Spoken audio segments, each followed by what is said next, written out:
Bonjour, bienvenue dans cette capsule de moins de 3 minutes, un paquet de vitamines qui doit nous secouer. Aujourd'hui, je vais vous parler du contraire du Dieu d'amour, de la compassion, de la bonté, du Dieu de jugement et plutôt du Dieu qui est des choses, qui a en horreur des choses. Ce Dieu a un nom, il s'appelle Sané. Ça, on ne prêche pas beaucoup sur Dieu qui s'appelle Sané, le Dieu qui est. Alors, qu'est-ce que Dieu est? Et ça s'adresse à tous les chrétiens qui sont dans les églises.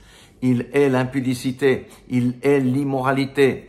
Il est la jalousie, la fraude, il est le mensonge, il est la médisance, il est l'exploitation, l'esclavage et toutes ces choses. Et je vous ai tiré 4 versets. Malheur à ceux qui tirent l'iniquité avec les cordes du vice. Nous sommes dans le siècle du vice, de la débauche, et beaucoup qui sont assis dans les églises tirent le char de l'iniquité avec les cordes du vice.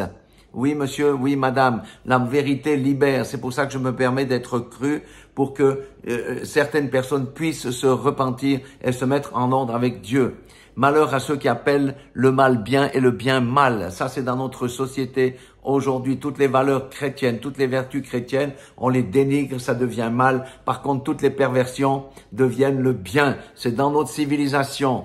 Mais la Bible dit dans 1 Corinthiens 6, 9 à 10, et ça c'est pour mes frères, pour mes sœurs, ne savez-vous pas que les injustes, et pour moi-même, n'hériteront point le royaume de Dieu. Ne vous y trompez pas, ne nous laissons pas séduire par différents évangiles, ni les impudiques, ni les idolâtres, ni les adultères, ni les efféminés, ni les infâmes, ni les voleurs, ni les cupides, ni les ivrognes, ni les outrageux, ni les ravisseurs n'hériteront du royaume de Dieu. Vous savez que l'amour de l'argent est une idolâtrie, la cupidité.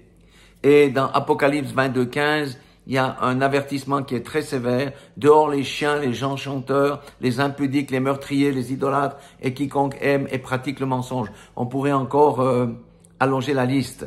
Mais ce que je dis, le Seigneur dit de sonner la trompette, de dire la vérité parce que la vérité libère. Beaucoup se sont égarés dans leur libertinage. Ils professent Christ, mais ils ne manifestent pas l'image de Christ. Ils professent être chrétiens, mais ils manifestent le monde. Il est temps pour tout cela et tous mes frères et tous mes sœurs de revenir et de s'aligner parce qu'il y a une porte de sortie. Et la porte de sortie, c'est Apocalypse 22, 14, où il est dit « Heureux ceux qui lavent leur robe afin d'avoir droit à l'arbre de vie et d'entrer par les portes dans la ville. » Amen. Dans la nouvelle Jérusalem. C'est la repentance, c'est le nettoyage. Amendons nos voix, soyons sérieux avec Christ. Nous sommes des chrétiens, nous devons dupliquer l'image de Christ. Revenons dans notre bon sens parce que les choses vont être terribles, les choses qui s'annoncent.